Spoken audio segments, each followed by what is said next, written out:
Gopijana Vallabha Jaya Girivaradhari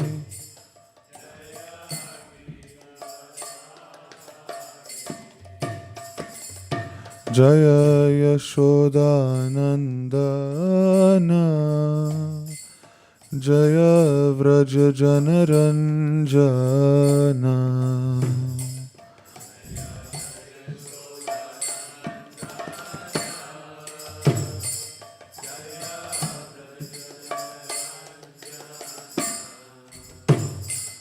Jaya Yashodanandana Jaya Vraja Janaranjana Jaya Vraja Janaranjana Yashodanandana Jaya Vraja Janaranjana Jaya Vraja Janaranjana Yamuna Tira Vanachari Tira Vanachari Yamuna Tira Vanachari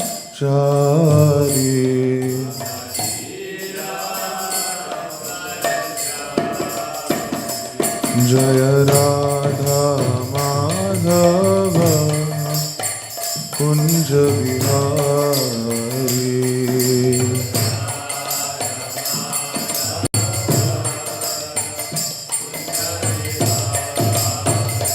Jaya Radha Madhava Kunja Vihari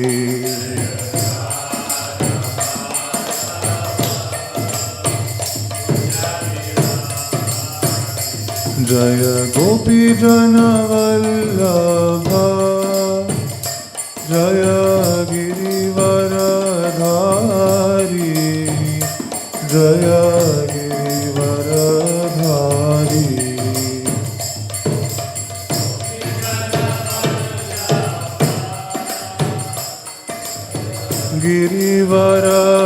Girivaradhari Jaya Girivaradhari Jaya Yashodanandana Jaya Vraja Janaranjana Yashodanandana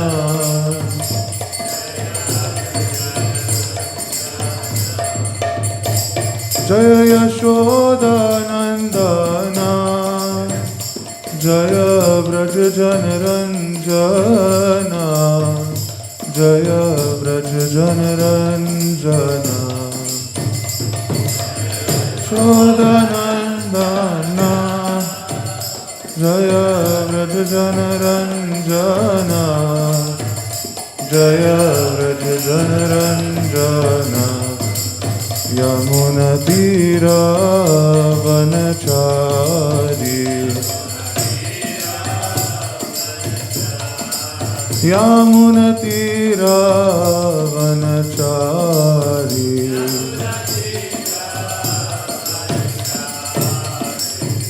Hare Krishna Krishna Krishna Hare Hare Hare Rama Rama Rama Hare Hare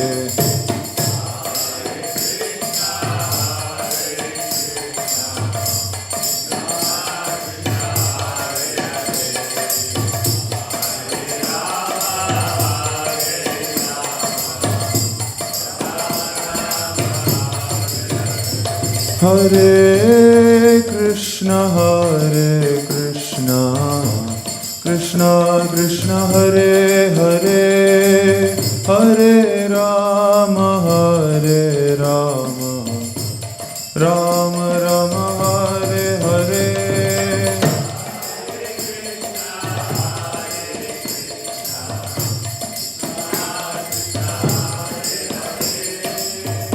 Hare Rama, Hare Rama, Rama Rama, Hare Krishna, Krishna Krishna, Hare Hare, Hare Rama,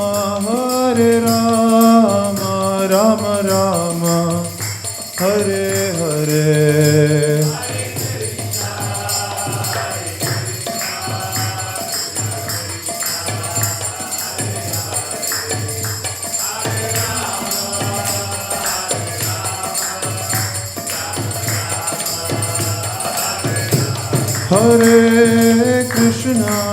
Hare Krishna, Krishna Krishna, Hare Hare, Hare Rama,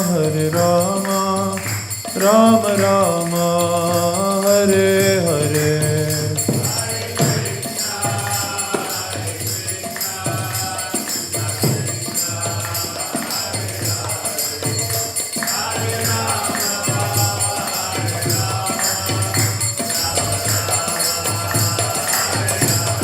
Jaya Radha Madan Mohan Radha Madan Mohan Radhe.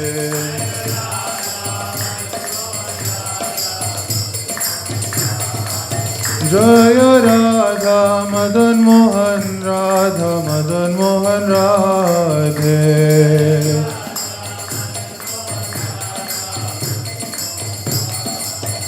Jaya Jaya Prabhupada, Prabhupada, Prabhupada, Jaya Jaya Prabhupada.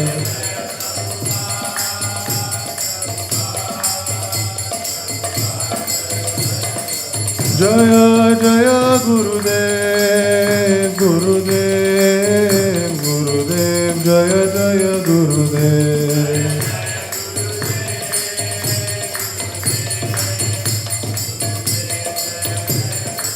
Nitai Gaura Hari Bol, Hari Bol, Hari Bol, Nitai Gaura Hari Bol.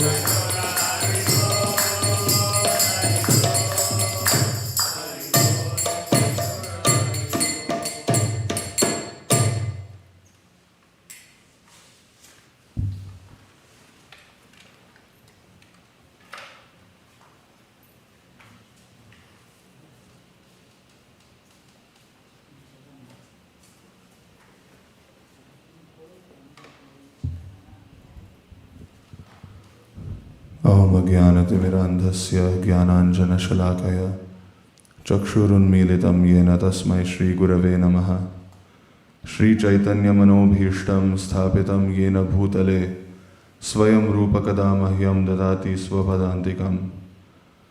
Vandeham Shri Guru Shri Yutapada Kamalam Shri Gurun Vaishnavamscha Shri Rupam Sagrajatam Sahagana Raghunathanvitam Tam Sajivam Sadvaitam Savadhutam Parijana Sahitam Krishna Chaitanya Devam Shri Radha Krishna Padan Sahagana Lalita Shri Vishakhanvitamscha Namahom Vishnu Padaya Krishna Presthaya Bhutale Srimate Bhakti Vedanta Swaminiti Namine Namaste Saraswate Deve Gauravani Pracharine Nirvishesha Shunyavadi Paschatya Deshatarine Jai Shri Krishna Chaitanya Prabhu Nityananda Shri Advaita Gadadhara Srivasadi Gaura Bhakta Vrinda He Krishna Karuna Sindho Dinabandho Jagatpate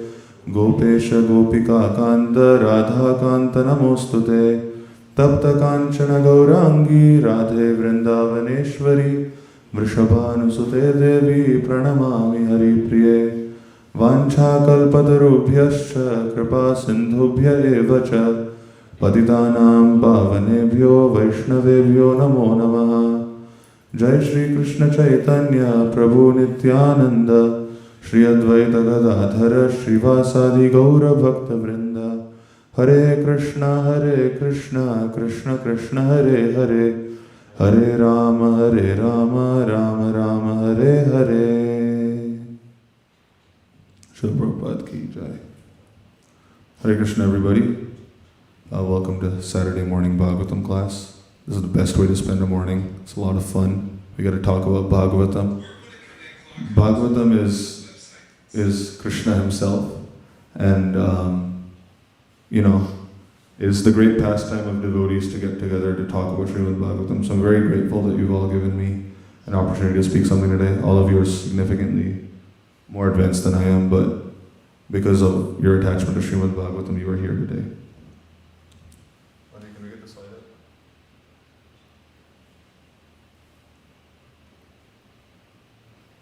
For years, I've refused to better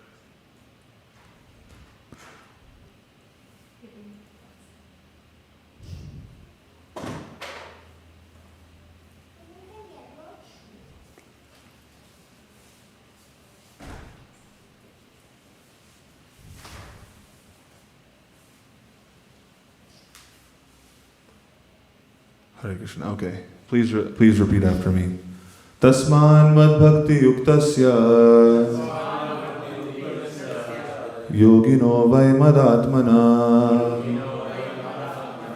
na jnanam na cha vairagyam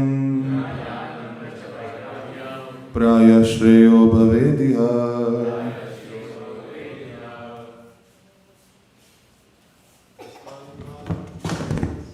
Tasman madbhakti yuktasya yogino vai madatmana na jnanam na cha vairagyam bhavediha. Tasman madbhakti yuktasya yogino vai madatmana na jnanam na cha vairagyam praya shreyo bhavediha.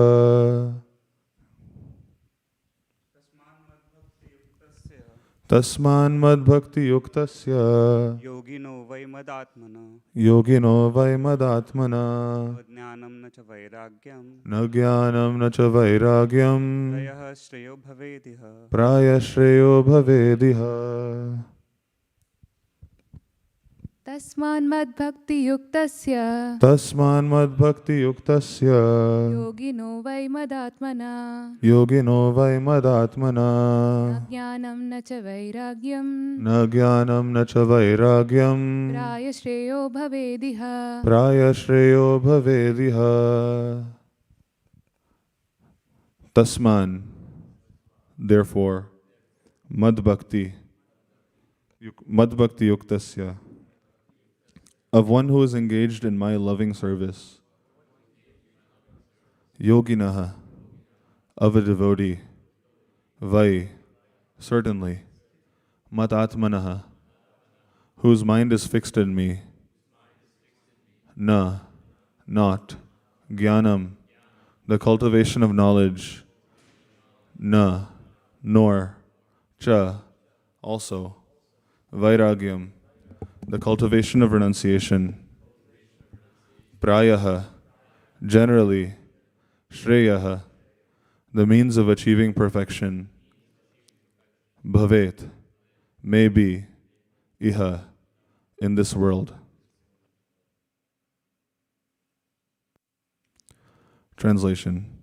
Therefore, for a devotee engaged in my loving service, with mind fixed on me, the cultivation of knowledge and renunciation is generally not the means of achieving the highest perfection within this world. Purport by Srila Prabhupada. A surrendered devotee of Lord Krishna does not seek perfection through the cultivation of knowledge and renunciation outside of the loving service of the Lord. Devotional service to Lord Krishna, being itself the supreme transcendental process, never depends upon the secondary methods involving the cultivation of knowledge and renunciation. By chanting and hearing the glories of the personality of Godhead, a devotee automatically realizes all knowledge, and as the devotee's attachment to the Lord increases, he automatically gives up attachment for the inferior material nature. The Lord has explicitly declared in the previous verses that a devotee should not try to solve his lingering problems by means other than devotional service. Although a sincere devotee has a surrendered heart and soul in the loving service to the Lord, there may be lingering material attachments that prevent the devotee from perfectly realizing transcendental knowledge. Devotional service, however, will automatically eradicate such lingering attachments in due course of time. If the devotee tries to purify himself through cultivation of knowledge and renunciation which fall outside the scope of devotional service, there is danger of his being deviated from the Lord's lotus feet and falling down completely from the transcendental path. One who endeavors for purification outside the loving service of the Lord has not actually understood the transcendental potency of Bhakti Yoga and does not appreciate the extent of Lord Krishna's mercy. Within this world, one's heart is bound by sex attraction, which disturbs one's meditation on the lotus feet of Lord Krishna. Intoxicated by contact with women, the conditioned soul becomes artificially proud and forgets his loving servitude to the Lord. Through determined cultivation of knowledge and detachment, a conditioned soul may try to purify himself without the mercy of Lord Krishna. But such false pride is to be given up, just as one must give up the false pride of material attraction. When pure devotional service to the Lord is available to a conditioned soul, attraction to other processes is certainly a deviation in his devotional career. Material desire, stubbornly residing within the heart, can be vanquished by taking full shelter of the Supreme Personality of Godhead. Without false confidence in one's own cultivation of knowledge and renunciation, one should depend fully on the mercy of Lord Krishna and at the same time strictly follow the rules and regulations of Bhakti Yoga as stated by the Lord himself. Mukam karoti vachalam pangum langhayate girim yat kripam tamaham vande Shri Gurum Dinataranam Paramananda Madhavam Shri Krishna Chaitanya Devam. Hare Krishna. This is a verse spoken by Krishna to Uddhava. This is in the... Actually, this picture is not entirely accurate in the sense that this picture is Krishna and Uddhava speaking before Uddhava went to Vrindavan and had his, life-changing experience there. But afterwards, in the 11th canto, many of the chapters are covering conversation between Krishna and Uddhava. This conversation is very, very interesting and very important for devotees to ponder upon, because we're getting to hear we're getting to hear Krishna's own opinion on bhakti to him. So who better to hear from than Krishna himself. Krishna in this chapter is talking to Uddhava about how he tells Uddhava that, I've given three paths through which people can elevate themselves. The three paths are karma, jnana, and bhakti. And he talks about how there's people who are engaged in karma, jnana, and bhakti, they have different adhikars. Those who have the adhikar for karma don't have the adhikar for jnana and bhakti, and, same way for all the others. However, it's very nice that Krishna gave these processes because you could see how he's going through a clear progression with Uddhava. Uddhava started off as a Jnani Bhakta, you could say. He was a disciple of Brihaspati, and Rupa Goswami talks about how in Uddhav Sandesh, or even when he came to Vrindavan for the first time, he goes to Nanda Maharaj, and Nanda Maharaj is feeling very sad, because his son left Vrindavan, he's no longer with Krishna. And he tells him, what, your son is Vishnu, your son is Bhagavan himself. And he's like, what are you talking about? My son is no, you're joking. No. He's like, no, he's Vishnu himself. And then, and then, Nanda Maharaj, he gives his arguments. He says, Lord Vishnu is described as, Shantakaram, peaceful person. My son is not a very peaceful guy, He was causing such a headache to everybody every day. So he's like, my son, no way, So you could see how the mood of Vraj had not entered into him yet. However, upon seeing the gopis of Vrindavan, Uddhava's heart changed, and he famously desires to become a bush in Vrindavan, or so that he could be trampled, or like a piece of grass in Vrindavan, so that somehow or the other the dust of the feet of the gopis can land on his head. Because his heart had changed. He had gone from being a Jnana Adhikari to a Bhakti Adhikari. Now what is the Adhikar for all of them? It's very simple. Krishna says those who are overly attached, they're very attached to this world and enjoying in this world, they're Adhikaris for karma. Those who are very detached, they want to transcend this world, they want to attain mukti. Their process is Gyan, and similarly, he says, obviously Bhakti is the middle path. Bhakti is the remaining path in which one is not too detached, neither is one too attached. Then Krishna says something very, very interesting. He says, rather famous verse, Vesvedhikariya nishta saguna parikirtita. He says that actual piety is to act according to one's adhikar among these three. That's very interesting, because you'd think Krishna would just be like, everybody do bhakti, guys, come on, I like bhakti the most, and all of y'all should do bhakti. But Jiva Goswami comments on this, saying that if someone doesn't have faith in bhakti, or they're too detached and they have more, they don't have faith in bhakti, but they have faith in other processes, although because of contact with the pure devotee, and the pure devotee telling them, hey, this process of bhakti is the easiest process, it's better than the others. We'll cover how it's better than the others in a bit.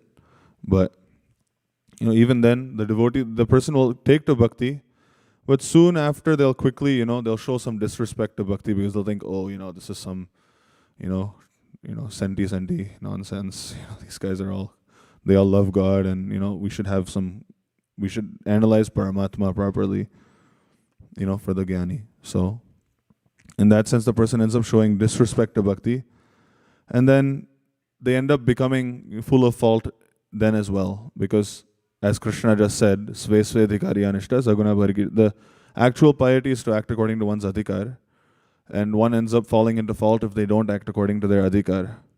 So essentially, if one is to take to bhakti, their adhikar has to be raised. They have to have faith in the process of bhakti as the supermost process. And in that verse, the word viparyaya is used, and Jiva Goswami explains that that one should basically not be fixed in performing work. It's the verse is pointing out fault for individuals that perform activities for which they are not qualified. Similarly, just like if someone who's qualified for bhakti was to engage in gyan, that would be a huge fault, because not only are they not qualified for gyan, but they're giving up the process that actually works for them. So hence why you'll find that before Uddhava went to Vrindavan, Krishna didn't go and tell Uddhava, come on, man, he doesn't have to tell him that the Rajvasis, they have no tinge of Mahatmya Gyan. Mahatmya Gyan means knowledge of Krishna's greatness. They just love me for me, and this is why I miss them so much. He doesn't have to tell him all of this, because he understands that, okay, his adhikar is a little bit different now, but to make his adhikar change, I'll send him into contact with some of these, what better devotee association to get, The other thing is that before this verse comes up, Srila Vishwanath Chakravarti Thakur comments on how basically in Jnana, the proper conduct of an individual is seen as, good and bad in Jnana is seen as, does the person have proper conduct or not? Because proper conduct and austerity and self-control, especially control of the mind, is seen as a very good sign that the person is in sattva guna. And, Gyan is not very tolerant of individuals that don't have good proper conduct, Vishwanath Thakur kind of jokes. He says that, Ravana and Hiranyakashipu were great Gyanis, but their conduct wasn't, that great. And then he says things didn't end so well for them. I was like, they got, the Lord had to come and finish them off, because their conduct was not very good and they didn't control their mind, even though they had all the Gyan in the world. Krishna. So, similarly, such good conduct is seen as good conduct is the litmus test in one sense, or good control of the mind and austerity in Gyan. However, this isn't the case for Bhakti, because as stated in Shastra, Bhakti is Shuddha Sattva Visheshatma. It is completely beyond the three gunas. So one cannot even ascribe Sattva Guna to Bhakti. Bhakti is actually directly a product of the Hladini Shakti of Krishna. So bhakti is beyond the three gunas. So hence why one cannot look at the good and bad conduct of a devotee and just be like, this person's bhakti is tamasic, and this person's bhakti is sattvic, and this person's bhakti is rajasic, because bhakti itself is not sattvic, rajasic, or tamasic. It's a completely wrong categorization. So hence why for a devotee engaging in bhakti, generally it's not it's not recommended that they engage in other processes as well, and same for the other way around. So finally, even Rupa Goswami has said, Drishtai svabhava janitair vapushascha doshair. He says that there's two types of faults that one can even see in a devotee, which is in their svabhav, in their personality / character, and in their body. But he says, Na prakritatvam iha bhakta janasya pashyet. One should not take these into consideration when looking at a bhakta. Why? And he gives the analogy. He says that even, when the Ganga is full of foam and mud, saintly people still jump into the Ganga because they understand it's the Ganga. This Ganga is all purifying, so they still jump into the Ganga. So they understand that, similarly, devotees are like that as well. One cannot look at general faults on the outside and think, this person's bhakti is like this person's bhakti is like that. So, finally we get to this verse where Krishna says, Tasman mad bhakti yuktasya yogino vaimadatmana na jnanam na cha vairagyam praya shreyo bhavediha. This verse is used by the previous acharyas in great effect because it's very, very deep, and it can teach us a lot.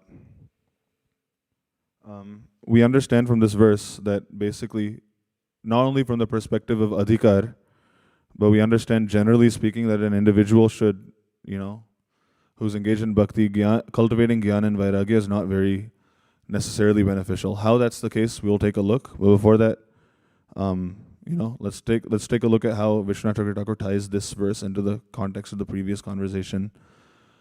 Before, how previously in Bhagavatam says, Vidyate hridaya granthes chidyante sarva samshaya. This verse also, half of this verse, shows up right before this verse. Basically saying that through gyan and, gyan destroys ahankar, basically. One has this ahankar with this body, and they study Shastra, and they study the vakyas of Shastra, and Shastra says that you are not your body, you are an Atma, this is how the Atma is. And one is able to identify with a more transcendent reality. However, he comments on this saying that bhakti has nothing to gain from this, because when it comes to jnana or vairagya, because nourishing bhakti itself destroys ahankar automatically. Naturally, because the core of bhakti is understanding that one is a Dasa of Krishna. So one's identity is not really tied into this body. One's identity is tied into one's seva to Krishna. So basically, and vairagya helps with, becoming detached from this world, right? Like, material joy is not that joyous, and someone can convince themselves, or they can engage in, direct austerity, raw austerity of just trying to control their senses. However, countless examples in Bhagavatam show that this is not very effective. We have the great case of Shaubari Muni. A lot of times people take austerities to try to control their senses.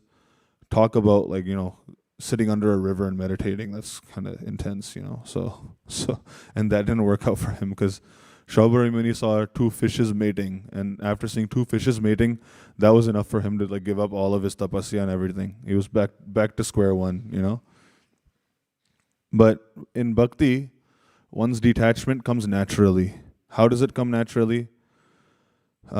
Krishna talks about this. He says, Vasudeve Bhagavati, Bhakti Yoga Prayojita. Those who invest their bhakti in Vasudeva, who is Bhagavan, Janayatyashu Vairagyam Jnanam Chayada Haitukam. Vairagya and Jnana come naturally, automatically to them. Why?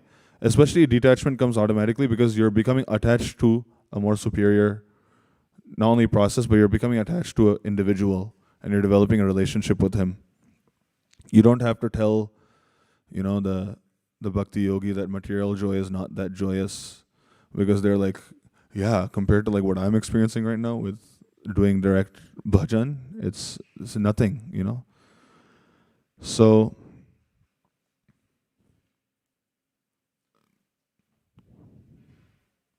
yeah, so when one is, when one is doing gyan, as I said before, and they also develop vairagya, also someone develops vairagya, this is nothing but a cultivation of sattva-gun in one sense, because in sattva-gun we hear Krishna describe sattva-gun in Bhagavad Gita, and the person is, very disciplined. The complete opposite of tamogun. The person is not lazy. The person is very disciplined, etc., etc. But by becoming detached, one naturally becomes like this. So cultivating vairagya separately is nothing but cultivating sattva guna. But as just mentioned before, bhakti is shuddha sattva visheshatma. It is completely beyond the gunas. So ascribing such an activity deliberately to bhakti would be to diminish it and to end up covering uttama bhakti. So now let's understand gyan and karma more specifically in the context of bhakti. In the beginning of Madhurya Kadambini, which if you've not read the book, I highly recommend. Madhurya Kadambini is Vishwanath Chakravarti Thakur's, he writes down the experience of a devotee as they progress through bhakti, from Shraddha, or even, Satam Kripa, from receiving the mercy of a devotee in the beginning to then getting Shraddha, then progressing all the way to Prema. And it's quite detailed. And he not only does that in like the section about Anartha Nivritti, when one is, trying to struggle with anarthas, he gives his direct advice to the person. He says, the person doesn't feel like waking up, the person doesn't feel like doing it. He gives advice for everything. So it's very nice. But in the first chapter, before going over the stages of bhakti, he talks about bhakti. What is bhakti? Why is bhakti superior to the other processes? And not only is why is bhakti superior to the other processes, but he talks about what causes bhakti. No, sorry for the spoiler, but the only thing that causes bhakti is bhakti itself. Thereby, it ends up reinforcing how bhakti is ever independent. We can talk about that in a bit, but first let's talk about the relationship of the other processes with bhakti. First, we can talk. He talks about gyan. Sorry, that's a typo, but it should gyan without bhakti. What happens if someone engages in gyan without bhakti? So the thing is, this is in this verse comes in the prayers of Brahma to Krishna. When Brahma steals the cowherd boys and he steals the cowherd boys, and he's trying to see, is this person Bhagavan or not? Then Krishna makes his amsha, his amshas come, they act as the cowherd boys. He's bewildered, and then finally, in his apology to Krishna, this comes after he says, in the verse right before this, he says, Gyane prayasam udapasya namanta eva jivanti san mukharitam bhavadi avartam sthane sthitam shrutigatam tanuvan manobhir ye prayaso jita jitop yasita istrilokyam. He says if a person gives up gyan and they simply stay where they are and they engage in hearing and chanting about you, my Lord, you are ajita, you are unconquerable, but you become jita for that person. You are conquered by that person, which is pretty big deal, Hiranyakashipu tried, he failed. Ravana tried, he failed. Person sitting in a corner hearing Bhagavatam all day succeeded. Whoa, So Krishna is that attached to his own katha and the devotees that hear his katha. Similarly, in there's that statement where Krishna says, Naham tishtami vaikunthe yoginam hridayeshu va. Tatra tishtami narada yatra gayanti madbhakta. O Narada, I'm not situated in Vaikuntha or in the hearts of many yogis. I'm situated where my devotees are engaging in my katha. Even Padyavali also says, Sarvani tirthani vasanti tatra, that all the tirthas are situated there where individuals are engaging in Hari Katha. So, anyways, back on topic. So, this is the verse that follows right after that verse, in which Brahma is continuing on that same train of thought. So please repeat after me. Shreya sritim bhakti mudasyate vibho klishyanti ye kevala bodha labdhaye Teshamasau kleshala eva shishyate Nanyad yatha sthula tushavaghatina.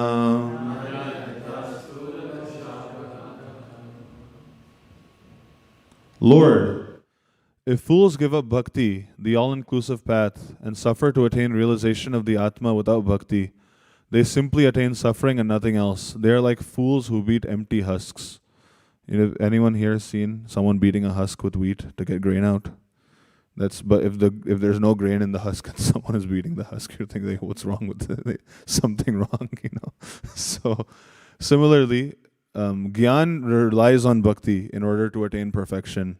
For individuals who are in fact averse to bhakti but had Gyan, we can go back to our favorite duo, Ravana and Hiranyakashipu. Things didn't end so well for them. Similarly, Gyan relies on bhakti. If one gives up bhakti in their attempt at Gyan, in Gyan one is trying to understand the Atma and the Paramatma. If one is engaging in Gyan and they give up bhakti, then what they end up doing is it's like beating an empty husk. Their own goal of Atma Tattva Gyan, they end up failing at because of their lack of bhakti. So this is a verse that Vishwanath Chakravarti Thakur points out because he's essentially saying that, first of all, so now we can tick the boxes. First, we know that Gyan without bhakti does not do so well. Now that clearly means that Gyan by itself is not it cannot stand on its own. In fact, Bhakti Devi is said to have two children, which is Gyan and Vairagya, and they are maintained by her. So similarly, one who's engaged in Gyan should not give up bhakti, or should not give up some level of attachment to even Guru, because I'm forgetting the verse. It says, I'm forgetting the verse, but one should have devotion to their Guru even, so at least to attain perfection. Then he goes over karma without bhakti.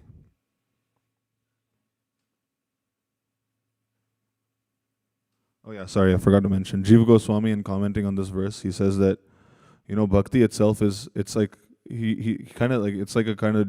kind of funny, because he says, bhakti is so sweet actually. It's so full of nectarian topics. You're hearing about a person who, he's Yamuna Tira Vanachari, he runs on the banks of the Yamuna freely with his friends. You sing, his name, you associate with his devotees, you eat prasadam, what an anga, awesome. This is bhakti, but one who gives that up to do Gyan, not only have they given up that immediate joy of bhakti, then they end up failing at Gyan also. So he says, the whole situation is a little bit foolish. It's literally like someone picking up an empty husk saying, I'm going to get grain out of this, and beating it constantly. Yeah, so similarly, the people, those individuals don't realize that they've ended up guaranteeing their own failure on the path of Gyan. Then Chakravarti Thakur talks about karma without bhakti. This verse comes in the 5th chapter of the first canto of Bhagavatam. This chapter of Bhagavatam, Vyasa is writing about his interaction with his guru Narada, in which Narada's the quick summary of what Narada Muni is saying is, you've ended up cheating people because you've given them so many other things except for bhakti of Bhagavan. You've taught them how to do dharma, artha, kama, moksha even. But Bhagavatam's subject is not even liberation. Bhagavatam's subject is unequivocally bhakti. And this is stated even Sridhar Swami, he says, he comments in Dharma Projita Kaitavotra Paramo, that verse is there in the beginning of Bhagavatam. Sridhar Swami comments on that. He says that Kaitav Dharma being rejected means even Mukti is being rejected. And throughout Bhagavatam, repeatedly you will find Prahlad Maharaj, Dhruva Maharaj, Vritrasura, everybody, they say, oh my Lord, I want your bhakti. I'm not so interested in your mukti. This is a point Rupa Goswami, he mentions in Bhakti Rasamrit Sindhu. He says, Bhukti Mukti Sprihayavat Pishachi Hridi Vartate. The desire for bhukti, material enjoyment, and the desire for mukti, liberation, are like pishachis. They're like witches that steal away all of your joy sitting in your heart. Tavad bhakti sukhasyada katham abhyudayo bhavet. How will your all happy bhakti ever arise if these two witches are sitting there? And for that one verse, he quotes over 30 verses of Praman just to support that one point. It's a point that means a lot to him, you know. So, similarly, Narada is chastising, he's chastising Vyasadeva, saying all of this. And he says, similarly, Vyasadeva has written a lot about Varnashram Dharma and how to do karma properly. And finally he says, please repeat after me, Tyaktva swadharmam charanam bhujam harer bhajan apakvo thapate tato yadi yatra kvava bhadrama bhudamushyakim ko vartapto bhajatam swadharmata. One who has forsaken his material occupations to engage in the devotional service of the Lord may sometimes fall down while in an immature stage, yet there is no danger of his being unsuccessful. On the other hand, a non-devotee, though fully engaged in occupational duties, does not gain anything. Now, someone who's doing karma might be a little annoyed by this. They might say, I was doing karma and now, I have a wife, I have children, and I have, a nice home, and money is coming in, and everything's so nice. But what is meant by the person doesn't gain anything is that anything that one gains out of karma is ends up being temporary. However, if someone gives up karma and takes to bhakti, they don't end up losing anything, because even if they end up, falling down, I put falling down in quotes because in bhakti there's no actual fall down really. There's I guess you could call it a temporary detour. I don't know. But in bhakti there's no factual fall down. Because the individual has, they have obtained some bhakti related samskaras that stay with them. And that samskara stays with them even if they go to the next life also. And what to speak of if the person has had an experience of bhakti ras, by coming into contact with a sadhu who can talk about Krishna with deep attachment. Such a person has literally nothing to lose anymore. Really nothing to lose, because later it'll in this chapter that line comes, Vihatu mitche narasagraho jana. That person, even if no matter what happens to them, they'll never want to give up that taste of that rasa that they've had. My Guru Maharaj likes to say that the ghost of rasa haunts them. Even though they might have left bhakti a little bit, and they'll come back eventually because that ghost of rasa is following them everywhere. Be like, hey, you remember when you heard that pastime, or you chanted those rounds, and whoa, you remember that? And it'll constantly bug them because nothing else will be able to satisfy them in that way. Jiva Goswami makes this comment. He says that samskaras are what stay with the person, and that he says that the person doesn't end up losing anything by doing bhakti because, as I said, by doing bhakti one attains attachment to Bhagavan, and Bhagavan himself is eternal. So one's continued attachment to Bhagavan will continue from the next life. Similarly, there's also other verses in Bhagavatam. Someone might be wondering, I have so many. In this world, we're actually born with many debts. Shastra likes to remind us that everybody is indebted to someone or the other. We're indebted to our parents, we're indebted to the devatas, we're indebted to our ancestors. We're indebted to so many people. However, Bhagavatam gives full leeway to a person to give up repaying all those debts if one is ready to take full shelter of Mukunda, because that is the ultimate way to repay debts.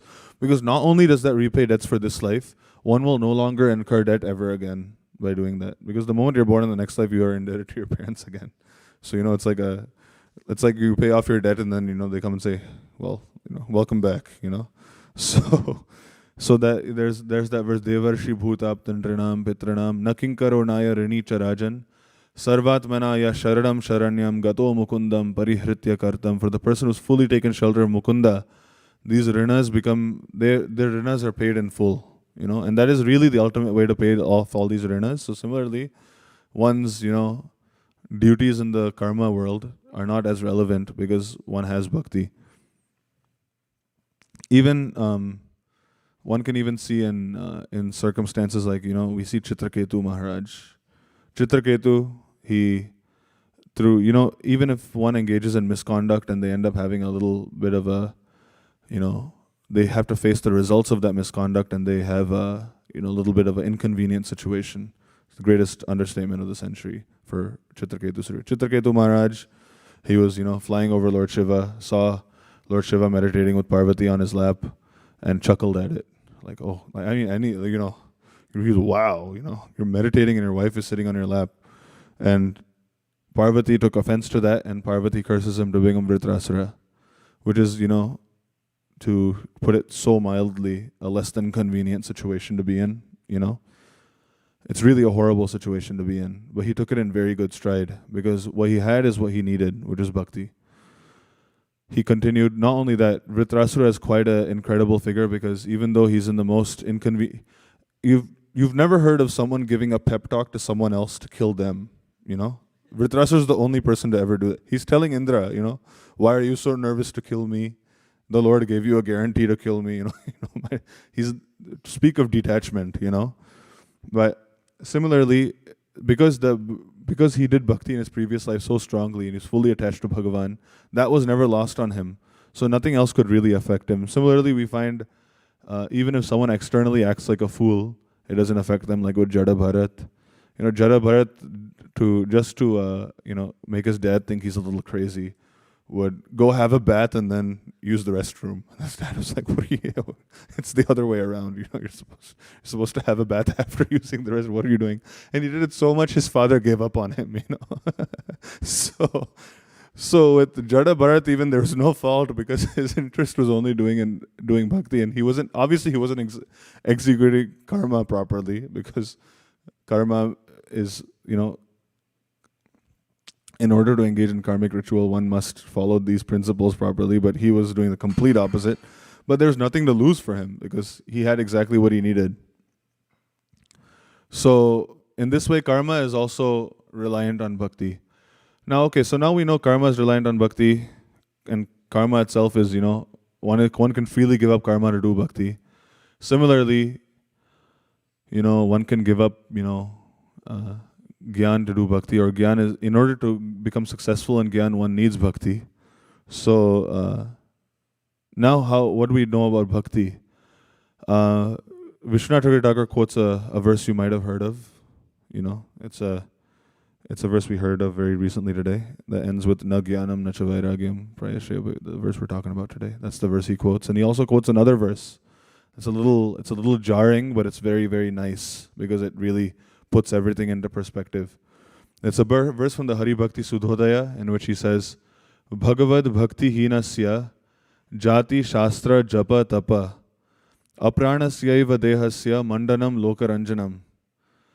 He says that, Bhagavad Bhakti Hinasya, without bhakti to Bhagavan, Jati, a high birth, Shastra, knowledge of all the Shastras, Japa, the chanting of any mantra given in Shastra, Tapa, or any austerities one does, Apranasyaiva Dehasya Mandanam Lokaranjanam. It is like decorating a dead body to make society go, wow, If someone was to decorate a dead body and see, look how nicely I decorated the dead body, everyone would think, what is the purpose of decorating a dead body? The person is gone, like, what are you doing?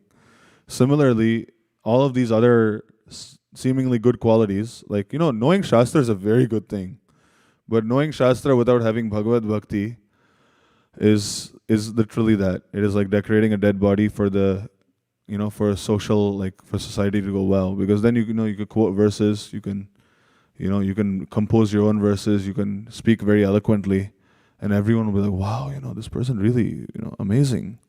But on the inside, at the end of the day, what the ultimate gain for the jiva is being able to conquer the unconquerable Lord.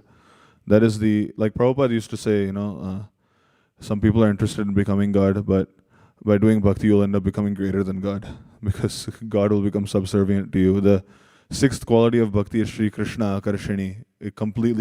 She completely captures Krishna. So similarly, bhakti is completely independent. And not only that, the success in bhakti is generated by bhakti itself. How do we know that? Because in Bhagavatam, later in Bhagavatam, we'll find the verse Smaranta Smarayantascha Mitho Ghauga Haram Harim Bhaktya Sanjataya Bhaktya Bhibrat Yutpalakam Tanum. He says that, what devotees do with each other is quite incredible. A devotee remembers Krishna, and then he inspires his friend to remember Krishna also. And in this way, bhakti is nourishing bhakti, Krishna says, Kathayantascha mam nityam, these devotees, they're always talking about me. Tushyanti cha ramanti cha, in this way they're always satisfied and they're giving each other great joy by doing this. Similarly, the bhakti itself is what ends up causing bhakti. Bhakti in herself is ever independent because bhakti, as I was saying before, is a product of the Hladani Shakti of Bhagavan. From Srimati Radharani herself. So, in that sense, bhakti is, ever independent. So, taking that into account, now I wanted to go. Now we've covered, the basics of the verse, and I wanted to cover two basic common misconceptions that come when hearing na jnanam na cha vairagyam. Jnana and vairagya are not needed to be cultivated for the devotee, because sometimes you'll find two perspectives. You'll find the bhakti yoga, the devotee who's like, super like intense, like the, what I mean, the utsahamayi type, and then you'll find the devotee who's also the, oh man, I have to wake up in the morning and, oh dude, sucks, man, like that type of devotee. So similarly, like I've heard two very common comments made about such verses, and I wanted to address them very quickly. The first being, this is like a general quote. I knew it. Gyan is not beneficial. Reading was never really my thing anyways. I was much more of a kirtan guy anyways. Hari bol. So there's a problem with this. Many of y'all must know the famous verse defining Uttama Bhakti given in Bhakti Rasamrita Sindhu. Anya bhilashita shunyam jnana karmadi anavritam anukulyena krishnanushilanam bhaktir uttama. Now all bhakti, what bhakti is anukulyena krishnanushilanam, the culture of repeated activity done favorably for Krishna. That is what bhakti is generally. Even karma mishra bhakti, gyan mishra bhakti, all of them are that. However, in order for it to be uttama bhakti, it has to have these other two qualities. One of which is jnana karmadi anavritam. He says anya abhilashita shunyam. All other desires outside of bhakti, such as the desire for material enjoyment and liberation, as I mentioned, should be zero. But he says gyan and karma should not cover bhakti. In commenting on this, Srila Jiva Goswami and Vishwanath Chakravarti Thakur, they say very clearly that the only gyan that can really cover bhakti is someone deliberately dedicating their time to cultivating nirvishesha brahma gyan. When cultivating nirvishesha brahma gyan means gyan of the impersonal Brahman. Because by doing that, the, the chandan on the body of the devotee, the main chandan on the body of the devotee is one's identification as the servant of Bhagavan. As my joy is giving Bhagavan joy. That goes away due to not identifying oneself as the Dasa of Bhagavan. But other than that, they say that, cultivating knowledge of Krishna, cultivating knowledge of Bhakti, like studying Srimad Bhagavatam, all of this is expected of the devotee. Because devotees will run into roadblocks, on the way. They'll run into this anartha. How do I deal with this anartha? Oh my God, I have this doubt, and this doubt is not letting me commit myself fully to Krishna consciousness. What can I do? Well, the answers are given in Shastra, and the sincere student would do well to study Shastra like that. So similarly, if someone was to say, I'm much more of a kirtan guy anyways, actually one can attain all perfection through kirtan alone, but as Bhaktisiddhanta Saraswati Thakur used to like to say, a right-handed person doesn't come in saying, I'm right-handed, I don't need my left hand, and chops his left. He doesn't do that. Because the left hand is also very beneficial, So, similarly, the devotee does not give up Srimad Bhagavatam is directly Krishna, but they don't give up the cultivation of knowledge surrounding Krishna consciousness because that completely supports their direct engagement in bhajan. And not only does it directly support their complete engagement in bhajan, cultivating knowledge that is directly related to bhakti, like hearing about Krishna, for example. You hear that Krishna, he wears a golden dhoti, He wears orange turban. He has a bugle horn. He has different types of flutes. He runs on the banks of the Yamuna freely, with no care in the world. And then in one sense, you're cultivating knowledge about Krishna, but this is completely not different from Bhakti because you're engaging in hearing about Krishna. So, similar, and also Bhaktivinoda Thakur says that the prime root anartha of all anarthas is tattva vibhrama, having illusions about tattva. Because sometimes an individual might be chanting Harinam, and like for example, someone might be chanting Harinam thinking by doing Harinam I'll get good karma. But unknowingly, because they've not understood the tattva of Harinam, like knowing the 10 offenses even, they ended up thinking of Harinam as karma kanda. And then they ended up not getting any result from Harinam because they ended up committing an aparadha to Harinam directly. That's just one example. The second misconception is on the other side of things. Now we have the person who clearly didn't feel like reading, and I'm sorry I gave them a little bad news. The next person, another misconception is, in order to be successful in bhakti, one should make sure they eat less, sleep on the floor, cold showers, etc. This is because it will give one detachment and allow for one to be more austere. Now, before anyone gets mad at me, I will say these activities are generally very good. I'm not saying eating less is one should eat a lot or something. That's not what I'm saying. One should be regulated in the eating, of course, But ultimately, the idea is that detachment does not come from these activities.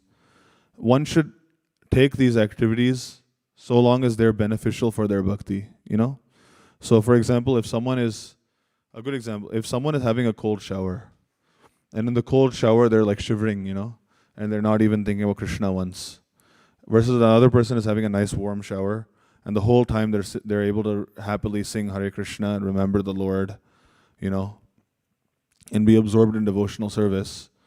Definitely having a warm shower is better for them. And also on a side note, Hari Bhakti Vilas, it says, water itself is purifying, what to speak of when it's combined with fire. So, good news. Warm showers are pretty nice. So, other things is like, someone might sleep on the floor, and that would, if it's good for their bhakti, it's good. But if someone ends up prioritizing cultivating those activities at the cost of their bhakti, one ends up, this is an example of like when the acharyas, they say that it says Jnana karma adi anavritam, Jnana karma etc. should not cover bhakti. Vairagya is one of them. So, and this is an example of Vairagya covering bhakti. And the example the acharyas actually give for eating food is actually quite interesting. So it's like if a devotee, like if one makes very opulent prasadam for Krishna, they make what's something opulent, like naan and methi malai paneer, something, wow, amazing food. They make it for Krishna and they offer it with love. They make it for Krishna only, and it's Krishna prasad. And then one brings it to the devotee, and the devotee is, that person's like, oh, I would take the prasad, man, but naan is a little too opulent, In that case, once again, Vairagya has covered bhakti, because the whole point of eating prasadam is that prasadam allows for one to conquer Maya. Uchishta bhojino dasas tava mayam jayemahi. Uddhava will say later, he says, by relishing your uchishta bhojan, your food that is literally, literal meaning is, the food that has touched your saliva, I will cross over I'll be victorious over your Maya. So similarly, devotees, we take prasadam with joy because we don't see it as food, but we see it as, this is the direct remnants of the person I love. This is Krishna, and I love him, and he also ate this food, so I will take this food. And for someone who takes it that way, then definitely, there's no question of karma attacking them through that means. But at the same time, this is not, I just like to reiterate, this is not a license to just really chow down, and overeat or whatever, because Rupa Goswami has also said that, overeating is very bad for bhakti. And as I was saying, one's cultivation of activities outside of bhakti is done with the interest of improving bhakti. Because by doing that, it ends up becoming something called Sangha Siddha Bhakti.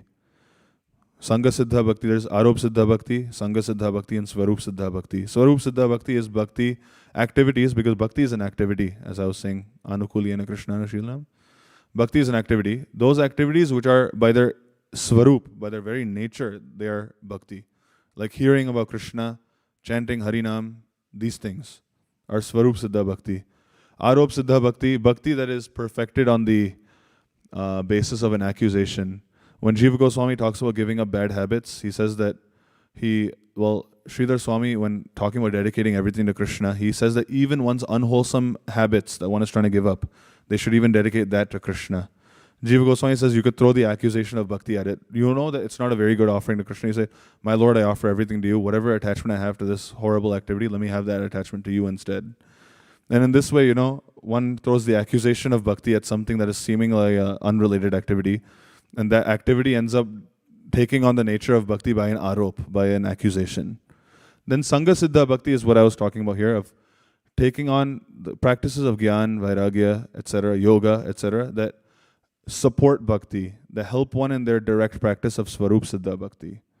That becomes bhakti by Sangha, by association with Swarup Siddha Bhakti.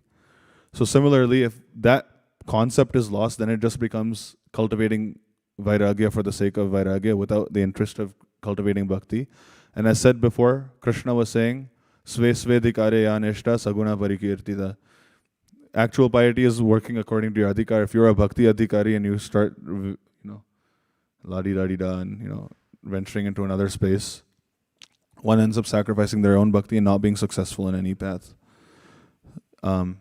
So similarly, the other thing is that it should be reiterated that bhakti itself is the activity that truly bhakti is truly the activity that ends up destroying Kam. This is something that and so long as these other activities support bhakti, then only will Kam truly be destroyed.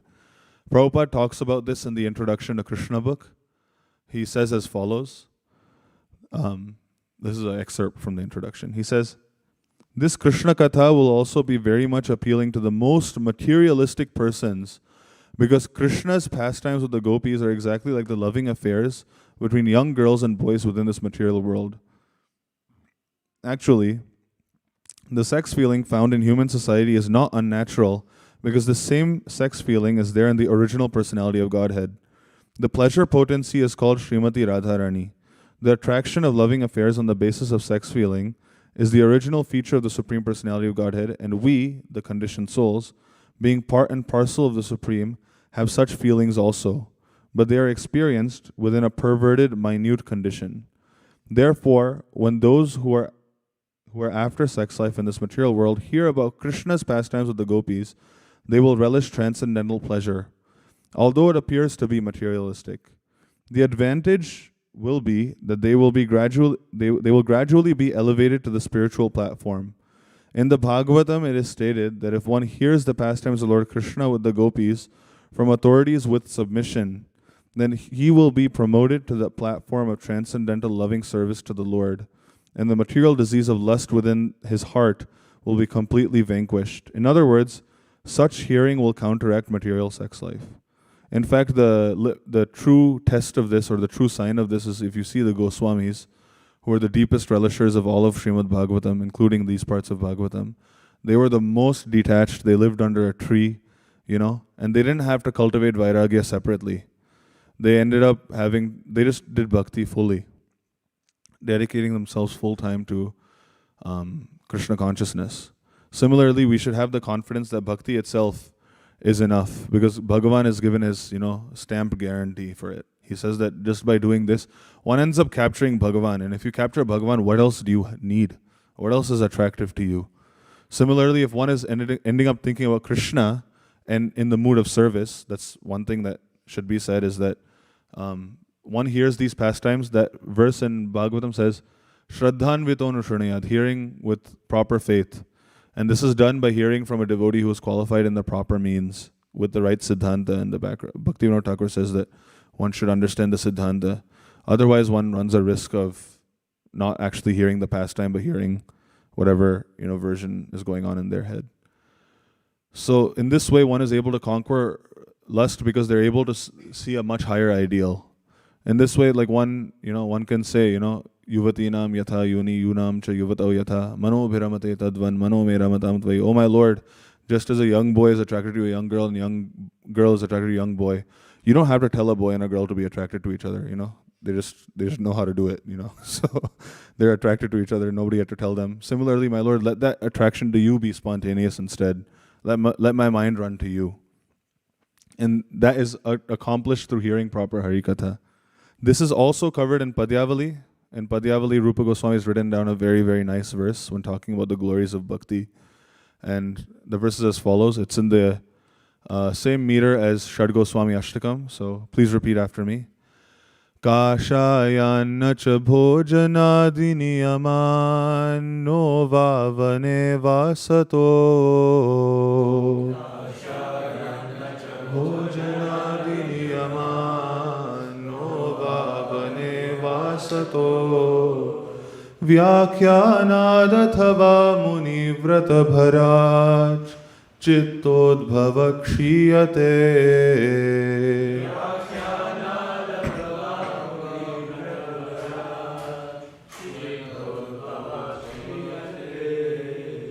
Kintu spita kalinda shailatanaya tireshu vikridato.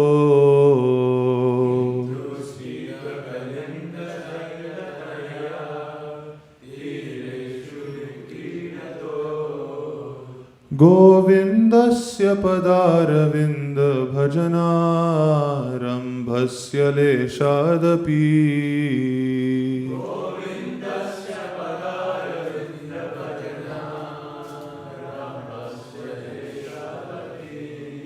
So he's saying that, he says, all of these things will not control Kamadev. He's talking about Chittodbhava, Kamadev.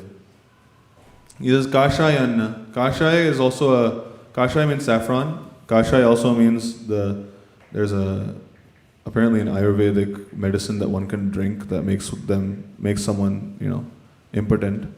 And he says Kashayanna. Just by taking Kashaya or wearing Kashaya, one cannot control lust. Bhojanadi niyaman, by executing rules or restricting food. Niyama saying, don't do this, I'll only eat once a day, etc., etc. By this, Kamadev is not controlled. Nova vane vasato, not by going and residing in a forest. Vyakhyanad, not by explaining Shastra contemplating Shastra. Athava muni vrata bharat chittodbhavakshir, not even by taking Maunavrata, by saying, I won't talk to anybody. He says, Kintu, now we have some hope, because he says, however, so clearly something will work. Let's see what works. He says, just by the lesha, by the little bit, the fragment, arambhasya, of the beginning of the bhajan, of the lotus feet of Govinda. And what is Govinda doing? Kinspita kalinda shaila tanaya tireshu vikridato. He's playing on the wide banks of the Yamuna and he's running freely. Just by the beginning of the fragment of the bhakti or deep personal, bhakti to the lotus feet of Govinda is Kamadev completely stopped forever. It is only by this means. So, that's why we call him Madan Mohan. He's so beautiful that even Kamadev is Mohan. He's bewildered by how beautiful Krishna is. In that verse I had mentioned before, Vasudeve Bhagavati Bhakti Yoga Prayojita, in commenting on the word Prayojita, Vishwanath Chakravarti Thakur, he says, Bhakti Yoga Prayojita. Prayojita can also mean that it's completely endowed with all the rasas. All the rasas meaning there's Dasya, Sakhya, Vatsalya, Madhurya, specifically these four. Obviously Shanta is included, but Mahaprabhu did not come to give Shanta because Shanta is devoid of mamatva with Bhagavan. But with these rasas, by developing, when one hears about Krishna, by the mercy of Krishna, one develops attachment to Krishna, personal investment in Krishna. By that, gradually, lust is completely rooted out because one's personal attachment is only with Krishna anyways. So the last slide is, here's Krishna running on the banks of the Yamuna with his friends. So I'd like to open it up for any questions, if anybody has any. I think we have 15 minutes. Yes, Prabhu.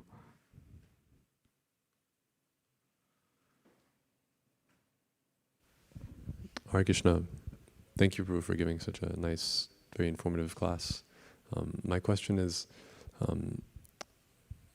say somebody is very renounced, and they also maybe they have lots of knowledge on Shastra, they're speaking very nicely, and how do you know if that person is actually elevated, spiritually advanced personality in Bhakti or not?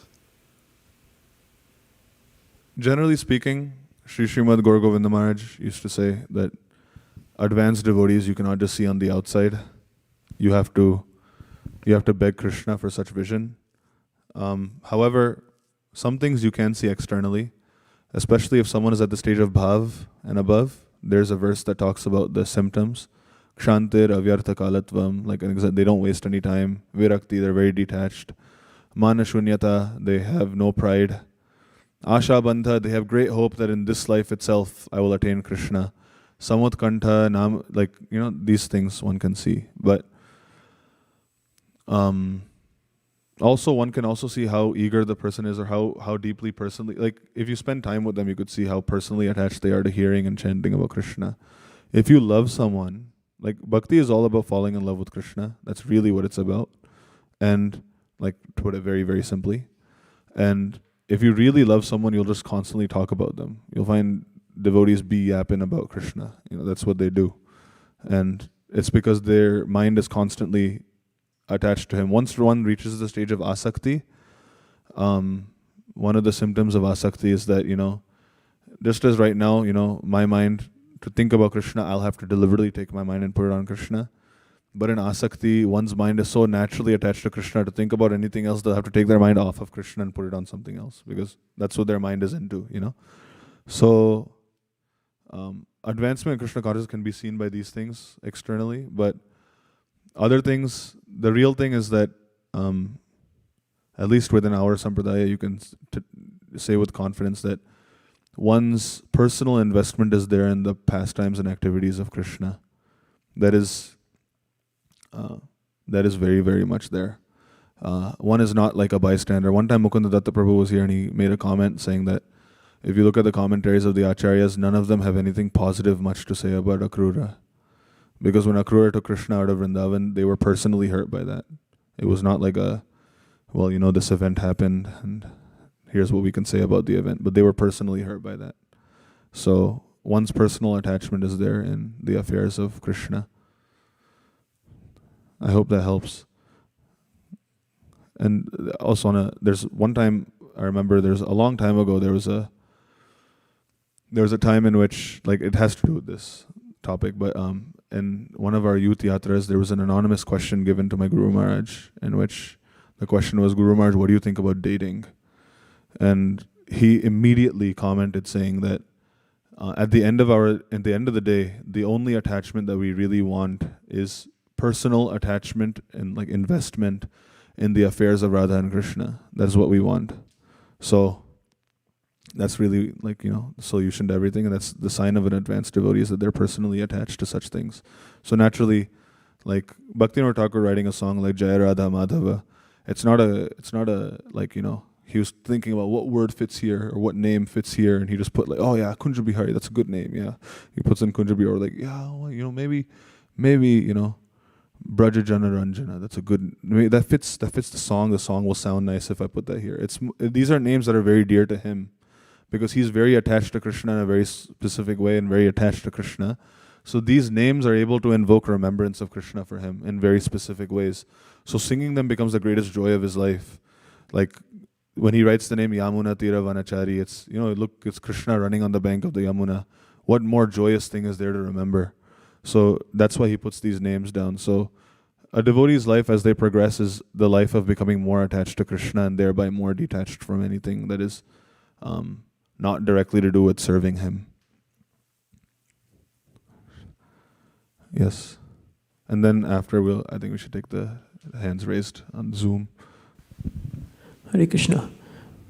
My question is a bit of a follow-up to Balaram Gopal Prabhu's question. I think Prabhu asked about how do you evaluate someone externally. The follow-up I have to that is what's the most effective way one can evaluate oneself, their own progress?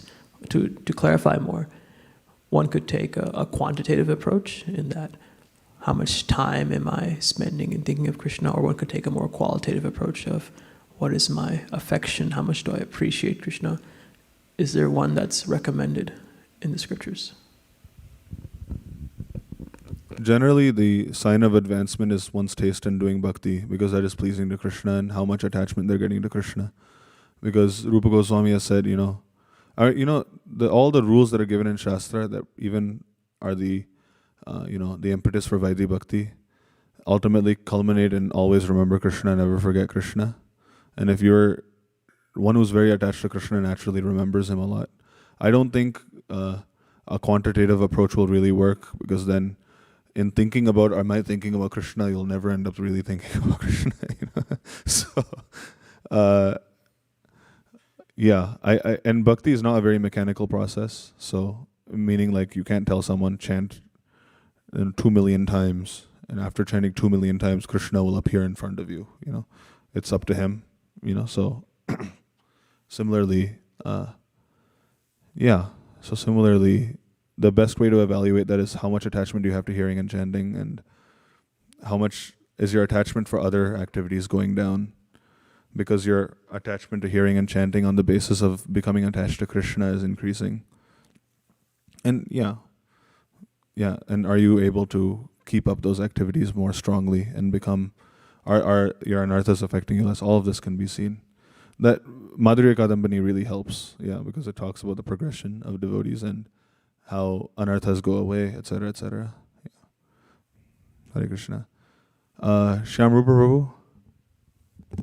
Hare Krishna. Shastra Prada Prabhu, such a amazing class. I've heard very few classes on bhakti like this. Especially I liked how you presented from many different shastras, and so many slokas you so sweetly, melodiously you recited, and how you seamlessly presented bhakti. So I have two questions. So one of the things especially I liked is you mentioned that swasva adhikar, that one practice the bhakti based on the adhikar. And so how, because sometimes it gives a great, what I can say, guidance, because sometimes we try to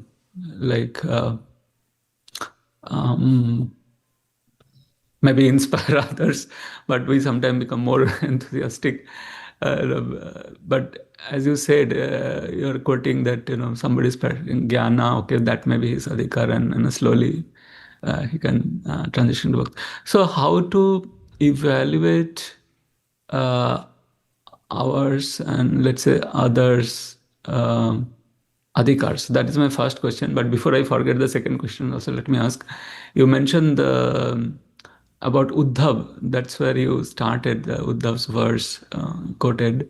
So in the Parikrama mark in Govardhan comes Radha Uddhav Bihari, where Uddhav is presented at Gulmalata. And there's a nice lake down the stairs where Krishna's queens, they were all hearing, I think it happened Parikshit Maharaj's time, and they were telling about the pastimes of Krishna, and Krishna personally appeared. Some don't clearly remember that. So if you can, if you happen to know, if you can tell about that. So these two questions I have. Yeah, I'm not so familiar with the pastime, Prabhu, but I had a quick clarification for your the first question. By adhikar, you said, how do you tell the adhikar? Adhikar in what like within bhakti, or like in what context, Prabhu? So the context here I'm telling is that let's say we are so two cases I was presenting here. One case is you want to, let's say you're preaching to person ABC. You want to inspire them. But obviously, like many times it happens, over enthusiasm can kill whatever bhakti they have, right? So we have to, very important for us to understand the adhikar of that other person also we are preaching. That is one. And it happens with us also. Sometimes we can kill our bhakti, in the sense like it's a temporary detour, burnout, quote unquote. And then we do offenses, and then we take a pause in our bhakti.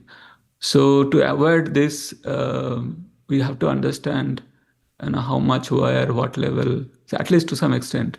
So yeah, if you can.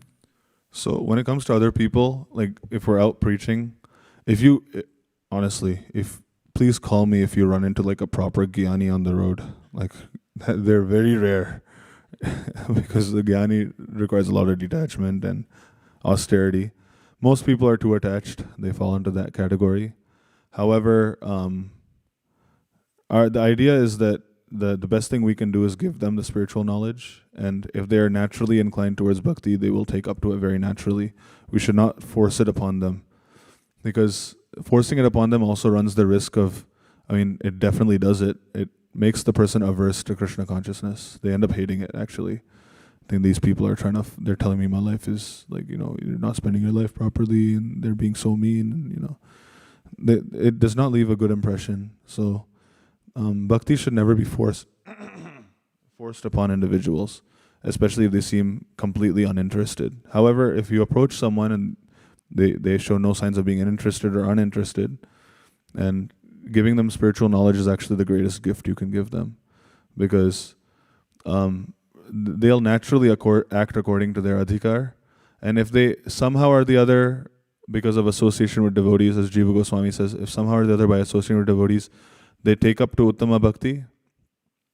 If they don't have the adhikar for it, they don't have faith in Bhakti itself, but they have too much attachment, then naturally they'll end up not doing Bhakti. But the solution to that is they should receive devotee. They should keep devotee association, so that slowly, as they become more and more detached, then naturally they can take up to Bhakti. Some individuals are just not ready for it right now. That's the honest reality. But many individuals are there that have developed enough detachment, either through samskars or through like samskars from previous lives, or through some experience in this life, that they can, yeah. And the second part of your question, Prabhu, about the individual doing Bhakti and getting burned out, Rupa Goswami, as you know, Prabhu, he has compared Harinam to like the medicine for the jaundice of avidya. And no doctor will prescribe taking too much of a dose of a medicine. Because if one overdoses on the medicine, one ends up developing such a strong distaste for the medicine, they'll never take the medicine again. So that's why Rupa Goswami has said, Kintu adarad anudinam. He gives the two conditions of chanting Harinam with respect and doing it every day. Because then the medicine is taken properly, and the effect of the medicine comes. Similarly with Bhakti, one should not be overdosing on Bhakti, and because then one's Bhakti ends up being like a rubber band.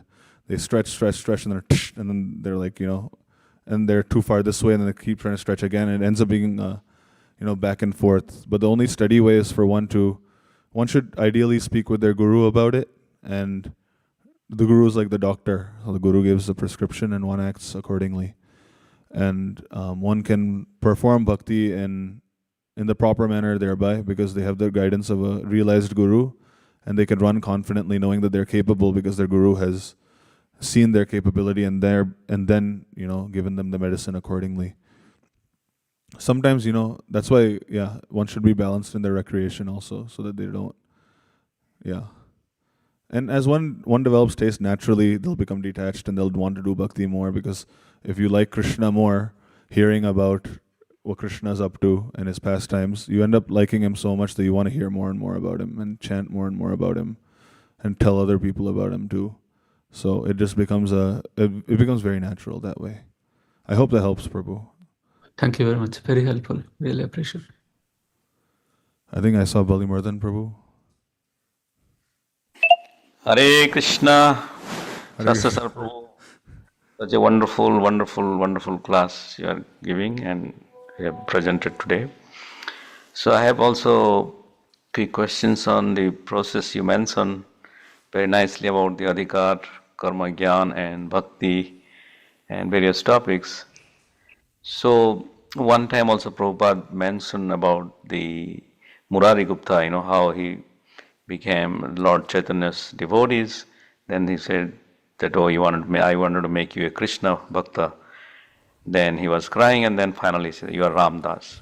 So there are sometimes a spiritual name given to a disciple, So my question, do you know if you have any idea that if a person received a name like Vishnu Das or whatsoever, Ram Das or Krishna Das, means what they permanently mean eternally they are in that constitutional positions to serve that deities, or they remain there? I mean, Vishnu Das means he has no chance to serve Krishna, means he remains to serve Vishnu.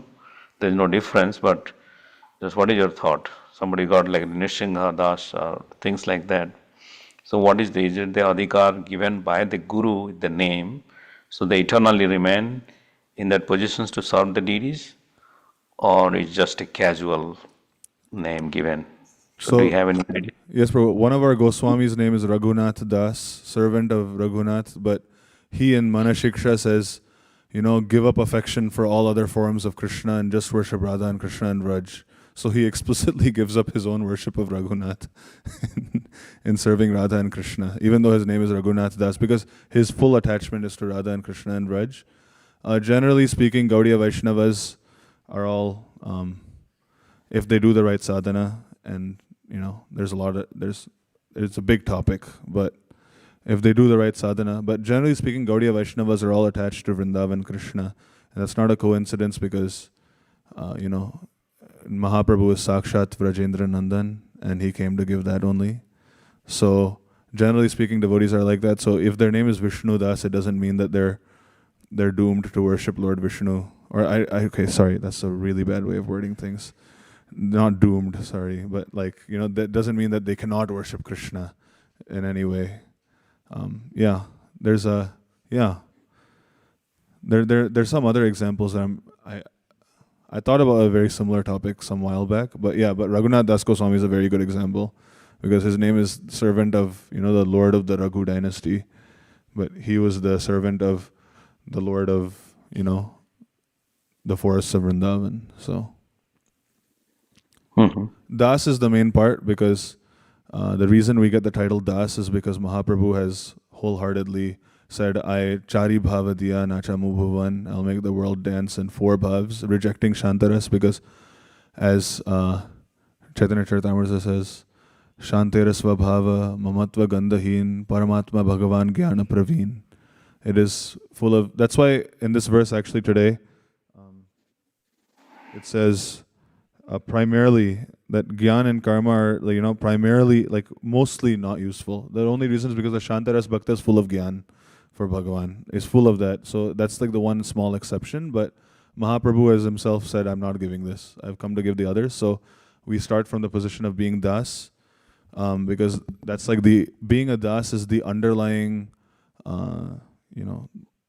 substance behind even all the other rasas, because all the other rasas are in some way or the other serving Krishna only.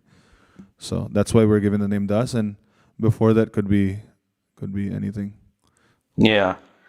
Santera Pravina Bhakte Navya Jogendra Name. So very good point. Thank you very much, Shastra sir. Wonderful. Hare Krishna. Hare Krishna. Hare Krishna. I think we've come to time now. Yes. So now we'll have the main act. Hare Krishna.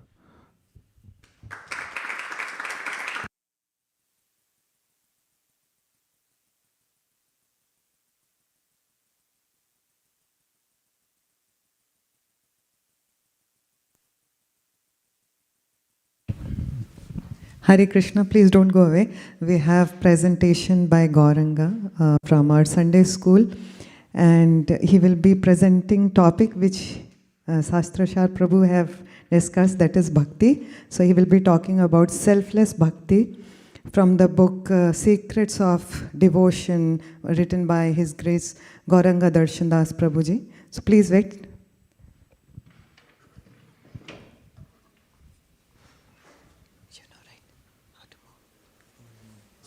Just goes forward, backward. Don't put it backward. Just this.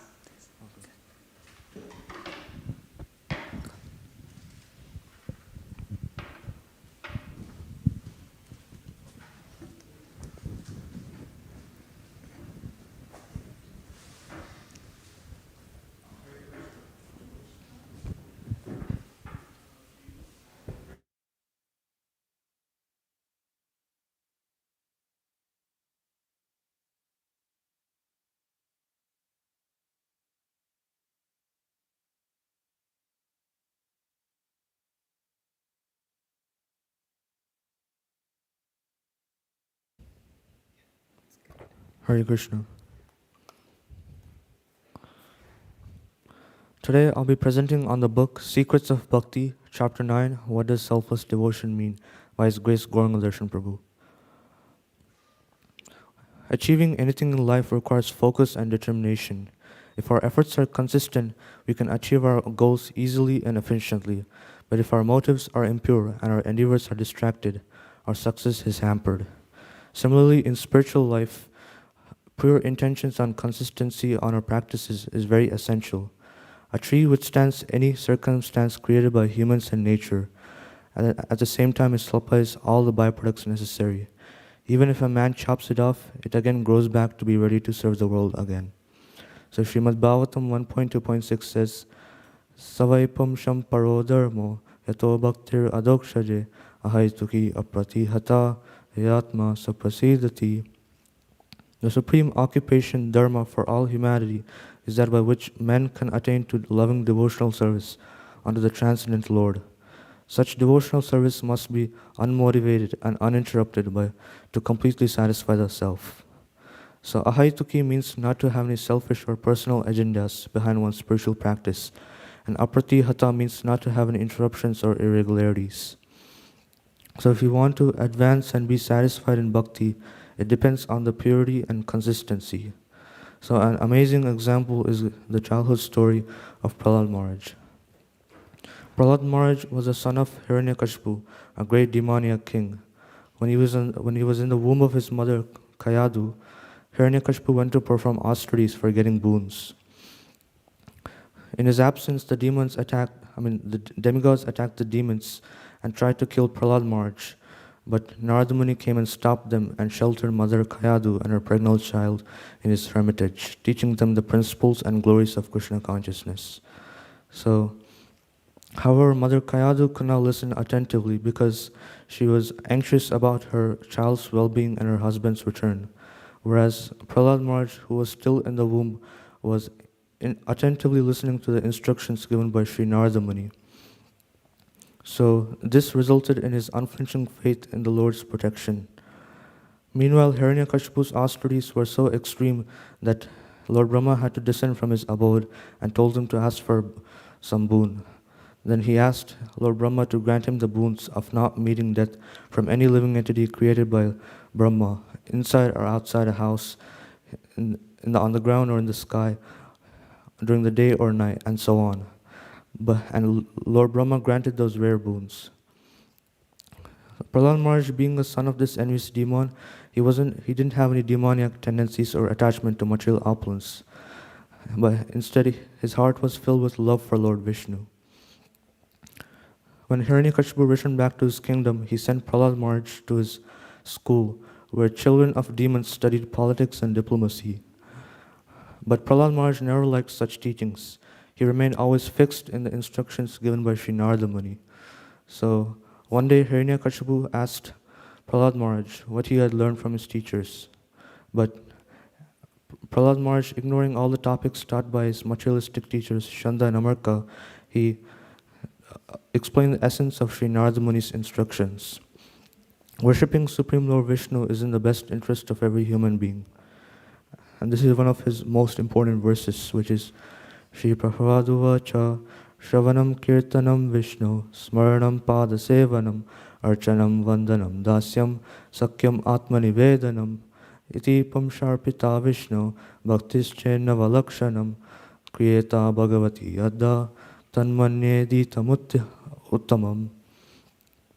So these are all the 9 processes of devotional service, and if one dedicated his life to the service of Lord Krishna, he is known as a learned man. So hearing all the statements by his son about his enemy, Hiranyakashipu became enraged and threw Prahlad Maharaj off his lap. He tormented his son in so many ways to kill him.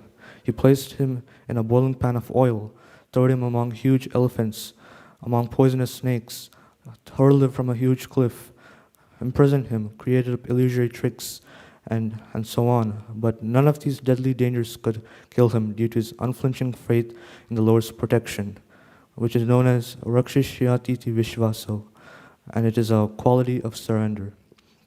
Throughout all these troubles, Prahlad Maharaj never developed any hatred towards his father, because a devotee is known as Ajata Shatru. He never hates anyone, even those who hate him. So all the attempts to kill him had failed. So Prahlad Maharaj was sent back to school again. This time, his classmates invited him to play in the absence of his teachers. But he spoke to them sweetly, saying, "One shouldn't waste one's rare and valuable human life for sense enjoyment, but instead one should perfect one's life, performing devotional service to the Lord from the very beginning of his childhood. Kaumara Acharet Pragna." All his schoolmates were very impressed by his teachings and ignored all the philosophies given by the materialistic teachers. So seeing his activities, Shanda and Amarka reported to Hiranyakashipu about this. And he became so furious and confused how his 5-year-old son be so fearless. And he scolded him, saying, "You rascal, when I'm angry, all the 3 worlds and their rulers tremble. By whose power have you become so fearless to overstep my power to rule you?" Prahlad Maharaj replied, saying that the source of my strength is also the source of Hiranyakashipu's. Now, Hiranyakashipu threatened to kill him if he didn't show his God in this pillar. Then, knowing the all-pervading nature of the Supreme Lord, Prahlad Maharaj firmly replied, saying yes. Then Hiranyakashipu with force struck the pillar at once, and there came the half-man and half-lion, Lord Nrsimhadeva. After enjoying the fight for some time with Hiranyakashipu, he placed him on his lap in the doorway and merely killed him with his nails. Although he is not obliged to do so, he respected the benedictions given by Lord Brahma. So, celebrating the victory, the Devatas arrived on the scene to offer prayers to the Lord to pacify him, but none of them could do so. Even his own consort Lakshmi Devi wasn't able to pacify him. So Lord Brahma requested Prahlad Maharaj to satisfy the Lord. Of a devotee who is fully qualified to serve the Lord, thinks himself extremely low and humble. So in that mood, Prahlad Maharaj, with a mood of humility, a gratitude towards his Guru Sri Narada Muni, and with full knowledge of the Supreme Lord, prayed to him and pacified the Lord. The Supreme Lord Nrsimhadev was very pleased and told him to ask for a boon. Considering material benedictions to be impediments on the path of Bhakti Yoga, he told the Lord to not tempt him and instead prayed to him so he can be fixed in devotional life and never be deviated from his life. So we can understand that Prahlad Maharaj gave us an unparalleled example of selfless devotion to us. So to conclude, both a candle flame and a 2000 watt bulb can light up a dark room. But the difference is that a candle flame lights up only a corner of the room, whereas the 2000 watt bulb illuminates the entire dark room. Similarly, if our bhakti is weak and wavering like the candle flame, we cannot experience the full bliss bhakti can offer. But if our bhakti is as strong, earnest, and firm like the 2000 watt bulb, then we can experience full bliss of bhakti and withstand any calamity in the material world without losing faith on the Supreme Lord's protection. Thank you very much. Hare Krishna.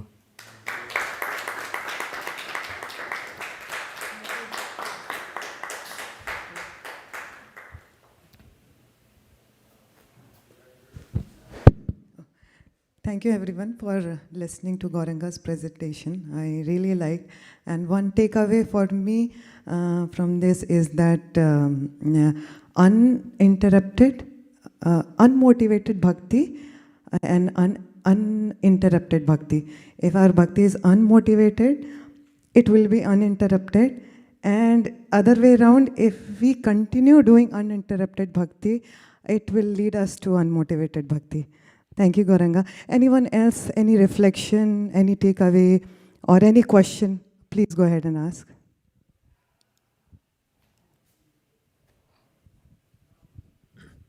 Hare Krishna. Hare Krishna. It's a really nice presentation. Your recitation of the most of the 7th canto there was really, really nice. Is there any particular part of the pastime that spoke most to you, that you're most inspired by? I really like the part where Prahlad Maharaj says that like we need to be unmotivated and uninterrupted, because once we're unmotivated, automatically our devotion becomes uninterrupted, because we do it for the pleasure of Sri Guru and Sri Krishna. So, but if we do it for our own selfish motives, then if they're not satisfied, then we stop our devotion, and our whole life becomes ruined. So that's why I really like the point which Prahlad Maharaj spoke about. Thank you very much.